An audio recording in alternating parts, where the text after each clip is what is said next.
Okay sir. నా పేరు తిరుమల రెడ్డి నారెడ్డి.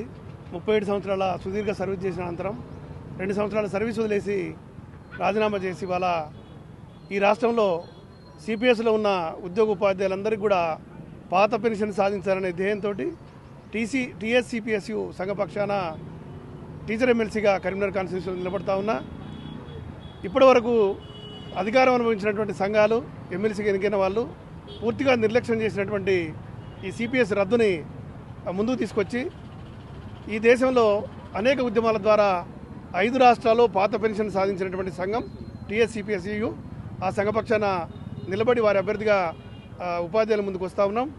ఉపాధ్యాయులు గ్రహించాలి, మీరు ఇప్పటి వరకు మన కలబొలి మాటలు చెప్పి మోసం చేసి మనల్ని వాడుకొని ఎమ్మెల్సీలు అయిన వాళ్ళంతా కూడా మన సమస్య పట్ల నిర్లక్ష్యం వహించి దాని సాల్వేషన్ కోసం ప్రయత్నం చేయకపోగా ఇవాళ మళ్ళీ కలబొల్లి మాటలు చెప్పి మన ముందుకు వస్తూ ఉన్నారు.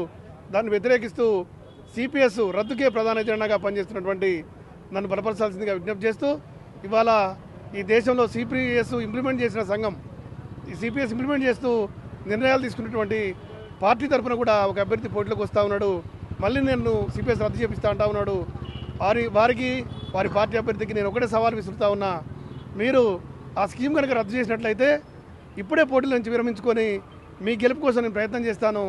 ఆ స్కీమ్ రద్దు చేపించి ఈ రాష్ట్రంలో ఉన్నటువంటి సిపిఎస్ ఎంప్లాయీస్ అందరికీ పాత పెన్షన్ వర్తింపజేసేలా మీరు ఉత్తర్వులు తీసుకొస్తే మీకు వెంట తిరిగి మిమ్మల్ని గెలిపిస్తానని మనవి చేస్తూ, మోసపూరిత మాటలు నమ్మి సిపిఎస్ ఉపాధ్యాయులు ఎవరు కూడా వారికి ఓటేయకండి. సిపిఎస్ రద్దు కోసం చిత్తశుద్ధితో పనిచేస్తున్నటువంటి టీఎస్సిపిఎస్యు సంఘపక్షాన పోటీ చేస్తున్న నన్ను బలపరచవలసిందిగా విజ్ఞప్తి చేస్తూ, ఉపాధ్యాయ సమస్యలు కూడా చాలా సమస్యలు ఉన్నాయి. ఇప్పటిదాకా మేము అది చేస్తాం ఇది చేస్తామనంటూ చెప్పినటువంటి